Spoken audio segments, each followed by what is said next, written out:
تو وضو بنا کر مسجد میں آنے کے بعد اللہ کے سامنے رونے سے بھی ڈر لگتا ہے، اس لیے کہ سنا ہے کہ رونے سے وضو ٹوٹ جاتا ہے۔ یہ میں نہیں کہہ رہا ہوں، آپ اپنی کاموں سے خود سنیے اور دیکھیے۔ آنکھ سے جو پانی نکلتا ہے کیا وہ ناپاک ہوتا ہے؟ ناپاک ہوتا ہے، وضو بھی ٹوٹ جاتا ہے اس سے۔ اللہ اکبر، اللہ امت کے حال پر رحم فرمائے۔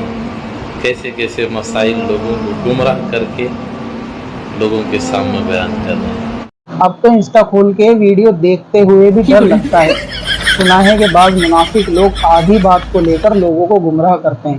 یہ میں نہیں کہہ رہا، ان بھائی کی آپ نے سنی لی ہوگی، اور کمنٹ میں لوگ ان کو اتنی گالیاں بک رہے ہیں، لیکن صاحب کی بےغیرتی کا یہ عالم ہے کہ ہر بندہ کہہ رہا ہے کہ وہ کلپ ادھوری ہے، وہاں آنکھ سے پانی بہنا نہیں بلکہ دکھتی آنکھ سے پانی بہنے کے بارے میں کہا گیا، اور لفظ دکھتی کو ویڈیو کے شروع سے کاٹ دیا گیا۔